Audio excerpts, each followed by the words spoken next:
Isn't that pretty? That's what I saw when I was taking off early yesterday morning.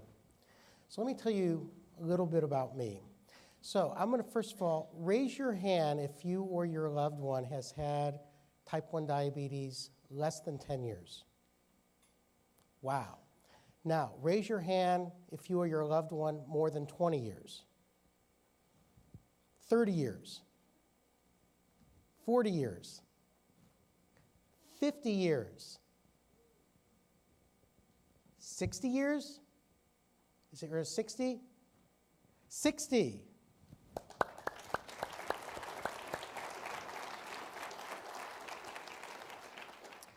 I developed type 1 diabetes in 64. That's a long time. I've seen it, and my family has seen it. My parents, I'm not going to even tell you what my parents were told when I was diagnosed. But what I will tell you is, when I was 19 years old and a student at the other U of M, the better U of M, University of Missouri,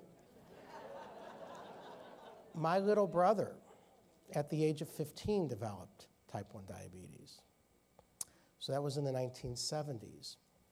And my little brother turned out to be a really famous author, and he actually was writing a book. He's a journalist, but he decided to write a book about diabetes.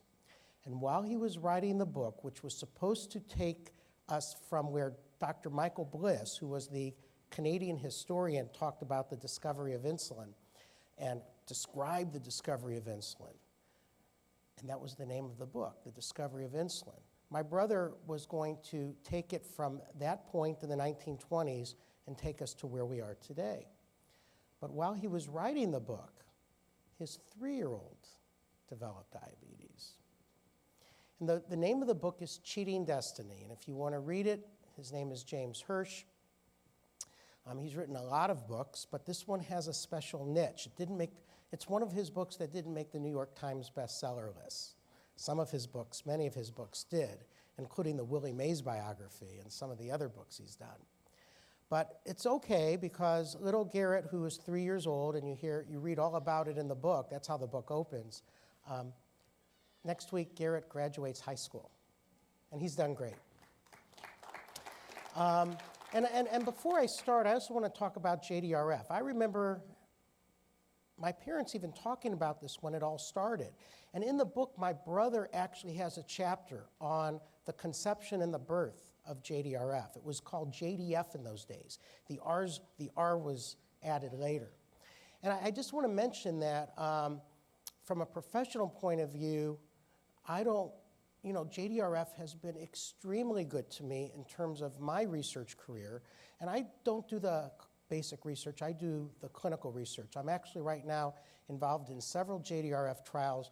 The one I'm most excited about, we're going to learn the results later this year. If you ask me what we're going to show, it's not that I can't tell you because I put my hand on a stack of Bibles. I don't know.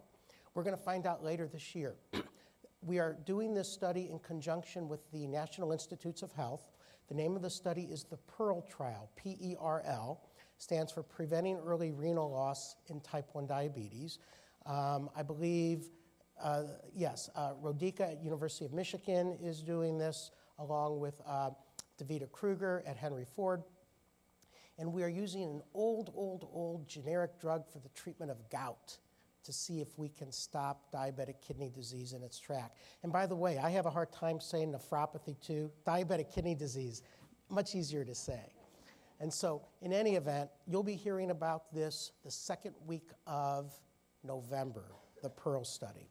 So that's another NIH trial that we are, JDRF trial in conjunction with NIH that we are involved with. Now, what we're going to talk about this morning is about hemoglobin A1C and time and range. Now, here's the problem. This is a 24-year-old patient of mine. She's on multiple injections. She was using a Dexcom. She's had her diabetes for 14 years. And there was this thing in an older version of Clarity, which is the Dexcom software, called estimated hemoglobin A1C. Now, we don't use that term anymore, but we still can get that number. But the problem is her actual A1C is 8.2%. And that really bothered us. And it's bothered people even before the software told us what the estimated A1C should be. And so thinking about A1C for a moment, this all goes back to 1968, when most of you in the room probably weren't born yet, but there was a gentleman, and I met him a couple of years before he passed away. He ended up at City of Hope in Southern California. His name was Sam Rabar, and he was the one who discovered this hemoglobin band in people with diabetes. He came to the United States, he went to New York to Albert Einstein, and he reported this band, and you can actually go online and find the actual paper, and you can actually see the column of it's called the hemosylate, where he could actually see this band that occurred in everybody with diabetes, type 1 or type 2, it didn't matter. And of course, over the years, we learned quite a bit about hemoglobin A1C, and in fact, where I went to medical school, that was one of the leading research centers for hemoglobin A1C back in the 1980s. And of course, A1C has become our primary and most fundamental research and clinical endpoint for almost 4 decades. I mean, this is where the rubber hits the road. Johnny, what's your hemoglobin A1C? Mrs. Jones, your hemoglobin A1C is too high or too low. You're having too much hypoglycemia. But is it that simple? Is there any reason to change this accepted dogma? Is this the best way? Should this be the gold standard for diabetes? Well, we participated in a study. Now, this study was funded by the American Diabetes Association, and if you notice, it was published a long time ago, 2008. And what we did is we took one of the early Medtronic sensors, and we put it on patients with type 1 diabetes, type 2 diabetes, and even people without diabetes for 3 consecutive days over 3 consecutive months. And we compared it to their finger sticks, and we looked at their hemoglobin A1Cs. And what you can see here is that if you have an A1C of 7, your average was 154. If your A1C is 9, your average is 212, and so forth. And to this day, many labs in the United States and around the world, when you come with a hemoglobin A1C of 7.5, it will tell you your average is 165 or 168 or whatever that number is. Raise your hand if you see that on your lab reports for your A1C, because yeah, many of you do, and many of the hospitals. The goal was to make this easier. We would tell you what your hemoglobin A1C would be based on this trial.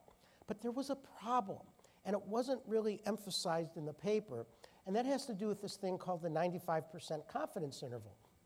Now realize, to get into this study, you could not have an anemia, you could not have kidney disease, you could not have liver disease, you couldn't have anything wrong with your hemoglobin. Your hemoglobin literally had to be perfect, no problems. But what this says is that if you have an A1C of 7, your average glucose could be 123 to 185. 123 to 185. And at 9, your average glucose on the CGM could be 170 to 249. So what this is saying is you could have an A1C of 7 with an average of 180, and somebody else could have an A1C of 9 with an average of 175, meaning your A1C of 9, you have a lower glucose than someone else with an A1C of 7. Now that doesn't make sense, but that's what this study told us. Now, having said that, if your A1C is 8.5 and your next visit it goes to 8.0, your average is lower. But unless you have CGM, you don't know what that average is. So this is a big deal because we're basing treatment targets on CGM, on A1C. We're basing how well your diabetes control is. We're telling doctors they can get paid or not based on this number. We're telling women it's safe to get pregnant based on this number. I think we've been doing it wrong for all these years. And so one can't compare the A1C level between 2 people. You can compare it with yourself. Each A1C comprises a wide mean glucose range. And this is the problem with A1C. And this does not take away from A1C use in a clinical trial. So if you have 100 people and 50 get one treatment and 50 get another treatment, well, the A1C is very good when you're using it that way, when you're looking at a population of people. But the point is, this is a problem, and I've been interested in this for many years because I think we've been misled by this number. And we have many, many studies. This is just another study where we actually showed that African Americans, on average, run an A1C 0.4% higher. But what you can see here in this more modern day study, that with an A1C of 8%, 8.0, the average glucose can be from about 130 to 220 when you look at a population of people. Well, if you have an A1C of 8 and you're told your diabetes isn't doing very well and you have an average of 130 and you try to step it up and you're just using finger sticks, you're going to have too many lows if you believe you need to bring that A1C down to 7 or to 6. This is the problem. So the problem with all these studies is the patients their hemoglobins are all perfect. And the reason why we see such differences in these A1Cs for any average glucose, and it's actually worse than what I showed you, is that our red blood cells, that hemoglobin, the lifespan of the hemoglobin is different in all of us. That's the main reason. The other reason is the way we bind glucose to proteins, in this case hemoglobin, that's also not the same in all of us. And that's where my research is going to right now. We don't all bind hemoglobin or proteins the same way. So what happens when you look at everybody? When A1C is measured where you have people with anemia or kidney disease or liver disease, not to mention all the other reasons we know A1C reads high or low. Because we've known for 3.5 decades, there are many reasons A1Cs may be falsely measured to be low. There's problems with hemoglobin. Red cells don't all live the same. And even certain drugs may interfere with the assay. We know that. Still, we are not as smart as we think we are. Now, this was a study that was published in 1963, okay? And this is looking at people with cardiac valve disease, people who have heart murmurs for very many reasons. And what you see here is that if somebody has aortic disease, that is an aortic murmur, aortic stenosis, usually congenital, they have a prosthesis, that is they've had a heart valve replacement, not uncommon, even more common now than it used to be, or they have many different prostheses, heart valve changes. What happens is that the lifespan of that red cell is reduced by about 25% on average. What does that have to do with diabetes? Well, if the lifespan of the red cell is 25% shorter, the A1Cs are going to read low. That's why I do heart exams. If someone has a heart murmur, my red light goes up, their A1Cs are likely going to read low. It's not all the time, but it's likely going to read low. Did you know that? Most doctors don't know that. So, why do most women have to be skeptical about their A1C level? Remember my first patient, the 24-year-old woman. Well, the U.S. Census in 2010 tells us that there are 112 million, almost 113 million, between 18 and 44, the childbearing years. 10% of this population is iron deficient, and 5% of them are anemic. What does that have to do with A1C? Well, think about it. Anemia is a decrease in hemoglobin, and turns out this is a big deal. What happens to the A1C when you're treating iron-deficient women? Well, look at this. These are patients with type 1 diabetes, with anemia. You treat them with iron, you can bring the A1C from 10.6 to 8.3 by just treating them with iron, because iron deficiency causes a false increase in the A1C. Ladies, did you know that? I think that's kind of important. I think it's really important.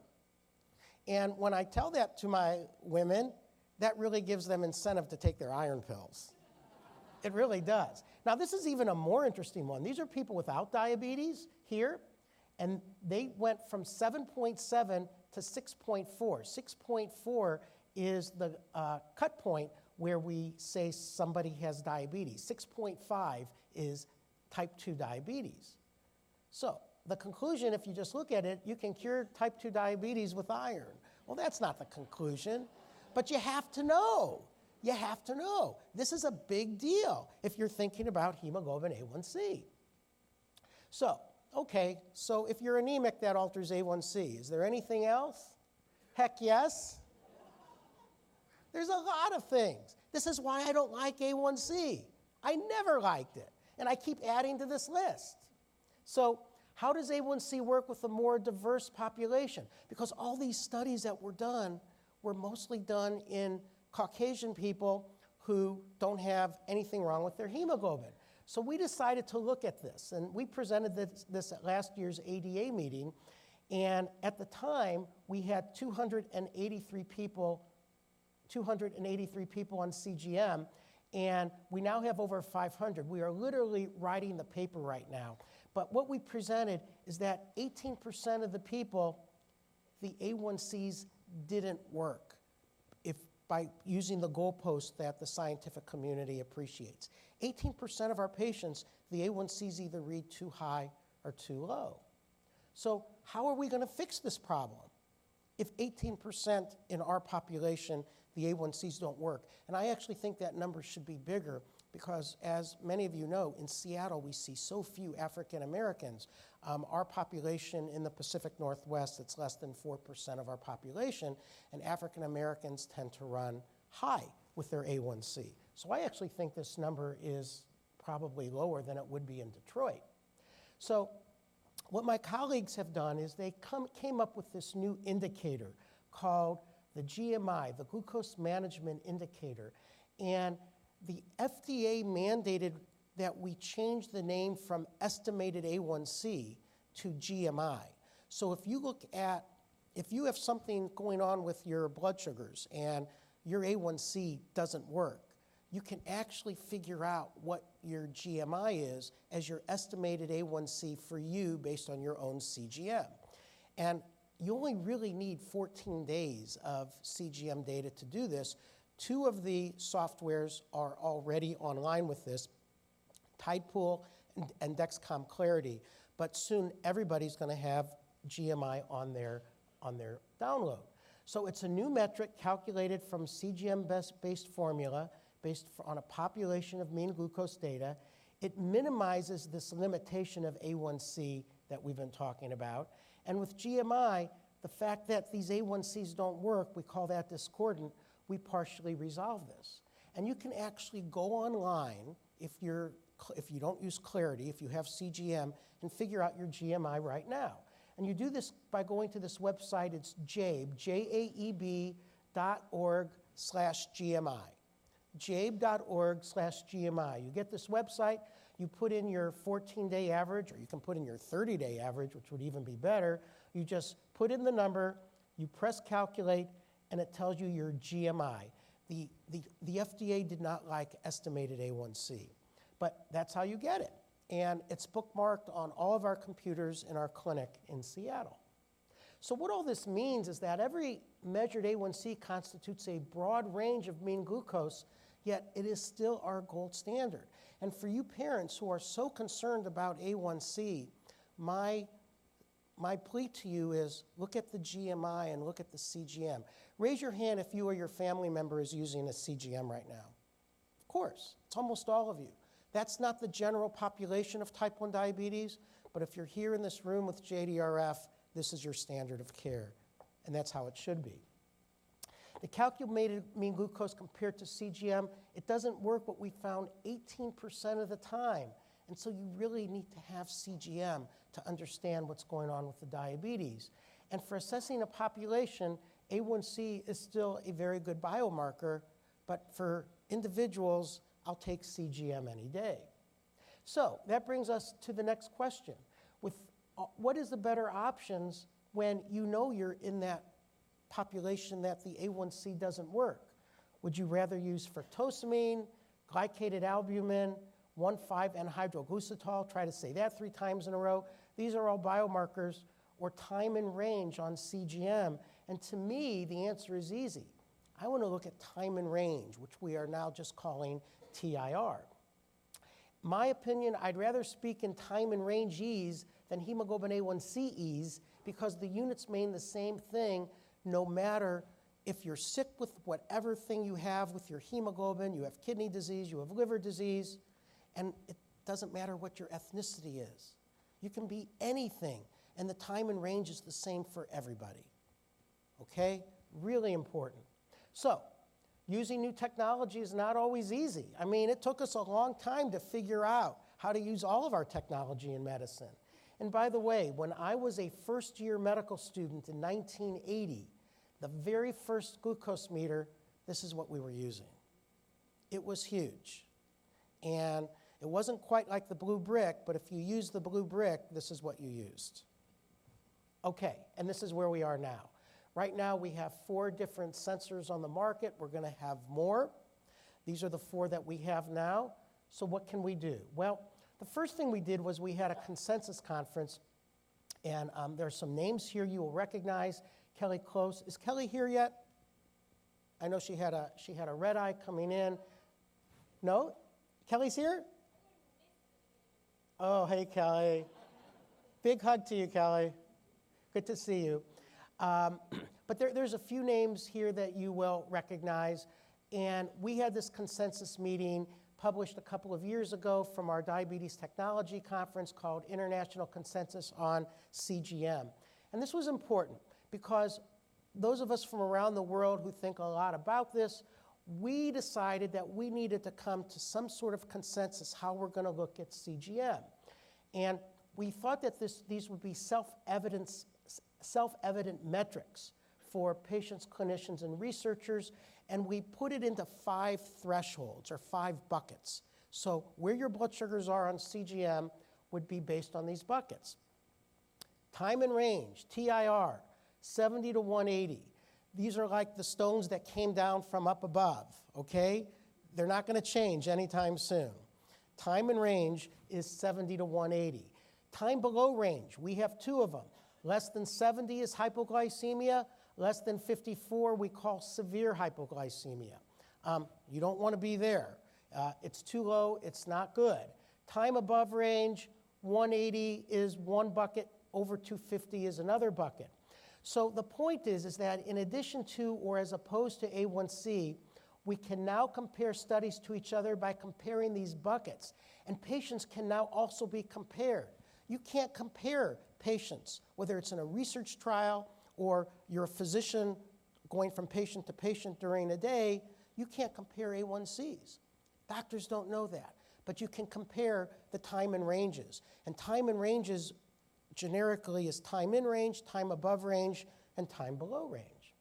So please understand, is this an apple or is this a banana? This is not a commercial for CNN. But with A1C, it is difficult to tell what it is because there's too many variables, even without comorbidities.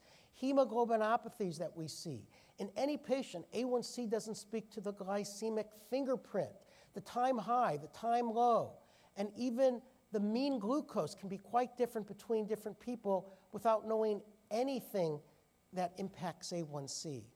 And Kelly has really been the key pusher about beyond A1C, and I think Kelly will be talking about that later. But we know it's so much more complicated than just A1C. So, the biggest problem until now is that I work with people at the University of Washington in an ivory tower, and these academics would not accept time and range as there were no studies correlating time and range with complications. How good is using time and range, whether you're an academic, you're in industry, or you're a regulator with the FDA, if we don't know if time and range correlates with complications? Not anymore.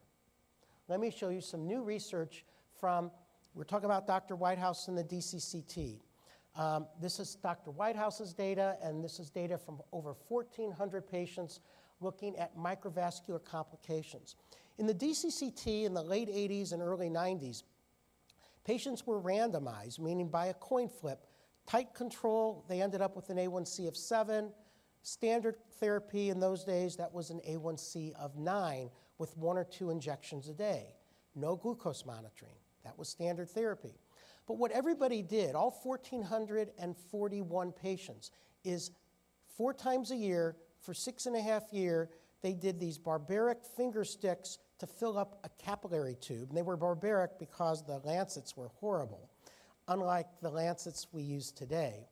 And what happened was that they didn't know what the blood sugars were. They just filled up the capillary tubes. And if you do the math, it's about 250,000 finger sticks, 250,000 blood tests. And when you have that many, you can actually look at time and range because you're dealing with thousands and thousands of blood tests, even though it's not continuous. And so our friends at the Jabe Center in Tampa, they looked at time and range and as it compared to the complications of diabetes in the DCCT. Notice this was just published earlier this year. And the first thing they looked at was retinopathy. And during the DCCT, they knew who got the retinopathy. They looked at time and range, and you can see the greater the time and range, the less the retinopathy. They did the same thing for nephropathy, diabetic kidney disease, looking at protein in the urine, and you see the same relationship. The greater the time and range, the less the kidney disease. And here's the take-home point. For every 10% lower time and range, retinopathy increased by 64%. Think about that. 64% for every 10% lower time and range. And we see the same thing for microalbuminuria, protein in the urine, for kidney disease. And so what we see here is that we see the least amount of these microvascular complications when you have the greatest amount of time and range, in this case 70%. And as it turns out, and I won't go through this in detail, but we saw the same thing in type 2 diabetes, where no retinopathy, we see 70% time and range with continuous glucose monitoring. This is from a Chinese study, and the less the time and range, the greater the retinopathy. VTDR means vision-threatening retinopathy, and this has the least amount of time and range. Notice again, 70% time and range, no retinopathy. So is 70% time and range a reasonable goal? Is that where we want to be? Well, putting this into perspective, in the DCCT, when all we had were finger sticks and NPH and Ultralente and regular insulin, the time and range was 52% in the intensive therapy group, 31% in the conventional group. Is 70% reasonable? Well, what does 70% mean in terms of A1C, or for that matter, GMI? Well, these are studies that came out earlier this year, and the type 2 data show the same thing, looking at A1C as it pertains to time and range. Notice the splatter of the data, but the bottom line here is that an A1C of 7% on average is a time and range of about 70%. That's what it is on average. So what happened was Jen Scher from Yale, Corey Hood from Stanford, and I, we were asked to write an editorial about this, connecting the dots. And what we concluded from this study is that while to some it may seem A1C is outdated, we would actually maintain that this biomarker should continue to be used as a tool for both clinical care and research. A1C has a proven track record, but provides different information than time and range, or time below range.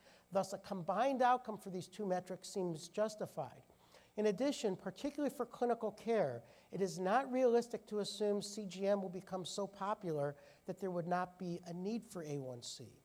Most people with type 1 diabetes are not like you in the United States. Even though we consider it standard of care, and I think everybody in this room would agree with that, most type 1s do not have access to CGM. Now, one of the really great things that have happened is that Medicare, for the last year and a half, is now paying for CGM, actually for both type 1 and type 2 patients if they meet the criteria, and almost all type 1s do. So that was a huge, huge benefit, thanks to a lot of wonderful advocacy work by a lot of people. So there's no reason not to be on CGM now. So I'm going to show you something that was shared at the Diabetes Technology meeting in February, but this is going to get a lot more emphasis with a little bit of nuances to it at the ADA meeting in a few weeks in San Francisco. But this has already been shown from our consensus conference, and you're going to hear a lot more about this. And Kelly and I yesterday actually received the manuscript about this, and I'm very excited about this. And this is the consensus, just to let you know where we are right now in thinking about time and range. For the majority of people with type 1, and for that matter type 2, the time and range target is greater than or equal to 70% with the range 70 to 180. Notice, importantly, the time less than 70, the target is less than 4%, the time less than 54, less than 1%. Every 1% is 15 minutes. So what we're saying is, we want you to be hypoglycemic less than an hour a day. Now that seems ridiculous. An hour a day hypoglycemic, that seems like a lot. But when you look at these day after day after day like I do, we see people with 2 hours and 3 hours and 3.5 hours a day hypoglycemic because they're fighting so hard to keep their A1Cs below 7, which may not even be the right thing to be looking at because they're paying attention to A1C and less to time below range. And the other part I want to point out here is type 1 pregnancy. It's also time in range greater than 70%, but we moved the goalposts. We now made the range 63 to 140, also with time below range less than 4%, now less than 63. So you're going to be hearing a lot more about this. There's a lot of discussion about this, but there, of course, are concerns. For the pediatricians, they got very concerned when we were talking about this in our consensus because a 70% time in range for adolescents, yes, it's ideal, but it's not realistic. And they believe we need to personalize this in incremental improvements, maybe 5 to 10% improvement of time and range from visit to visit. And that will be in the paper and in the guidelines. For pregnancy, ideal time and range for pregnancy is not based on enough research. We need more research for pregnancy. And for geriatricians, which I have become because I've been seeing these patients now for almost 30 years, and they're the same patients, and they're Medicare age. It's a good thing. I'm taking care of these older adults with type 1 diabetes, and it's unclear at this point what degree of hypoglycemia leads to cognitive changes and arrhythmias. And that's why we're so concerned in older adults with hypoglycemia. These are the things that we can see. So dissecting a download, understanding when you are looking at this what you are looking at. So this is a Dexcom download. You see the average, you see the standard deviation, and we're getting away from standard deviation because we're using coefficient of variation as a way of looking at variability. We can see how much CGM data they're using, but to me the most important thing is looking at this time and range. And you can see on this one, the time and range is 67%, but this particular individual is below range more than 4%. 7% time below range, that's an hour and 45 minutes a day hypoglycemic. I think we would all agree that's too much hypoglycemia. Now there's another way to look at this, which is more the traditional AGP, and you can actually look at the median and see where the patients are getting lower, where they're having more variability, and you can actually look at in a picture to see where during the day are individual patients having their problems. You can look at the average, you can look at the time they're using the CGM, and what I'm most interested in here is not the standard deviation because you have to do a calculation, but this coefficient of variation. Now this is one part of the consensus that is coming out very soon. We did not have consensus out. I believe that coefficient of variation should be less than 33. The other group says 36. At 36, you're seeing way too much hypoglycemia. I think the number should be 33%, and I'll leave it at that. The time in target, you want it above 70%. The time below target, you want it less than 4%. Too much hypoglycemia. But this is how you look at it. Now on the Dexcom CGM, you get a GMI. It just started very recently, and in this person, the GMI, or estimated A1C, is 6.6%. So I'm going to show you something that I think Kelly has seen. I've shown this before. This was a 3-question survey I sent to about 100 healthcare providers. So I didn't send this to patients. I sent this to healthcare providers, and I asked 3 questions. Are we ready to move to time and range from A1C? And I asked the question, are our patients ready to change to time and range? I asked, are endocrinologists ready to change to time and range? And I asked, are non-endocrinologists, our primary care physicians, ready to change to time and range? But I didn't ask this to patients. I asked this to healthcare providers. What did I find out? Well, who answered this survey? Turns out 62 people out of 94 answered it. Most of them were internal medicine trained endocrinologists. So these are adult endocrinologists. We had some pediatric endocrinologists. We had primary care physicians. 10% were primary care physicians. 29% were nurses or nutritionists, certified diabetes educators. So I asked them all, are patients ready to go to time and range? Our endocrinologists and our non-endocrinologists. Who do you think they thought was ready to change the first? Patients? Raise your hand if you think it was patients. Raise your hand if you think it was endocrinologists. Raise your hand if you think it was non-endocrinology physicians, primary care. A couple of you, okay? Patients won. The group thought patients, 65% thought patients were ready to go and make it. 59% thought endocrinologists, non-endocrinologists, nobody thought. Not one person. Now, what you can see here, which is interesting, is that 89% of the non-endocrinologists, 89% did not think that the non-endocrinologists could do it. I didn't ask maybe, but we had all these people who said they couldn't give a right or a wrong. They said they weren't sure. But the other thing was I didn't ask for comments, and I got a lot of comments. And I'm going to share some of these comments with you. These were unsolicited comments regarding patients moving to time and range. A pediatric endocrinologist said, kid, yes, parents, no way. Okay? Another pediatric endocrinologist said, yes, but they want to know both time and range and A1C. I thought that was pretty good. A nurse said, for newbie patients, sure, for those with long durations of diabetes, it will be tough. A dietitian told me it will take years to educate them, being the patients. I think she underestimates patients. An endocrinologist says, no, it will take years to educate them. An endocrinologist said, yes, but it's like Fox News. It's all how it's marketed.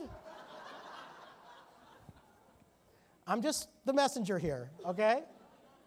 Another endocrinologist said, yes, unless they are seeing a primary care provider for their diabetes, which I thought was interesting. What about unsolicited comments about endocrinologists moving to time and range? Howard, what do you think? Well, a dietitian said yes for the academics, no for those in private practice. Another nurse said hell yes. An endocrinologist says not the general endocrinologists, only those who practice diabetes, because not all endocrinologists do diabetes. Another endocrinologist said no, because most don't like diabetes. And a primary care said it depends if they're in jail or not. I don't know where that one came from. What about unsolicited comments for the non-endocrinologists moving to time and range? A nurse said maybe in a decade or two. A dietitian said hell no. A pediatric endocrinologist said it's unrealistic. An internist said internists are too lazy. This was an internist. Okay? Again, I'm just the messenger.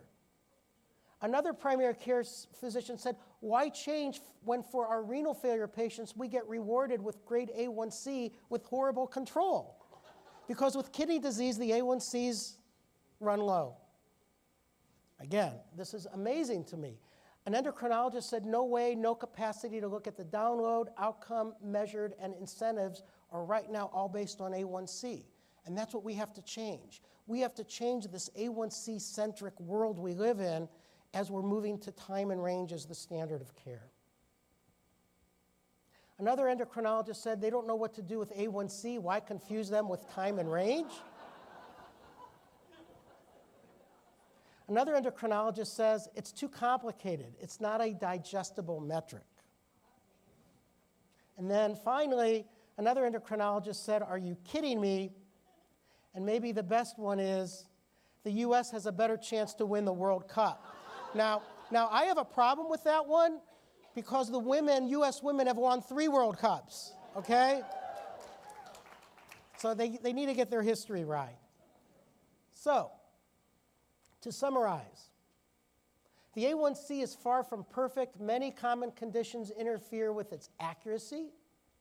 A1C levels cannot be compared between individuals, and for some patients, the A1C does not reflect mean glucose consistent with large populations of patients. Some of these reasons are known, and some are not. Still, the A1C is our best and only biomarker that both provides a history of glycemic control and has been prospectively tested to document the strong relationships between glucose and complications. We cannot say that about time and range. One can't use time and range without CGM. Even though CGM is now standard of care in type 1 diabetes in this country, few are using CGM. That has to change. Time and range has been shown to be associated with microvascular complications, both in type 1 and type 2 diabetes. I could not have stood here 6 months ago and said that. That's a biggie. Anecdotally, patients seem to be the most prepared to accept time and range as a key diabetes metric. I would say very anecdotally. So my conclusion is it premature to translate our technology to a new diabetes metric? I mean, this takes a long time. And perhaps it is best noted by Stephen Wright, who said, I stayed in a really old hotel last night. They sent me a wake-up letter. This takes time, okay? We have to be patient. We have a long way to go before time and range is considered a standard metric, particularly outside of the diabetes technology world, which I think all of us in this room are in today. Secondly, I'd like to give this talk to both the payers and every medical director of every Affordable Care Association in the United States. They don't get it. The primary care physicians are being pushed and pushed and pushed based on this metric called A1C. That's not the right metric. It's wrong. So, thank you very much. I hope you enjoyed that, and I'll be around for a good part of the day.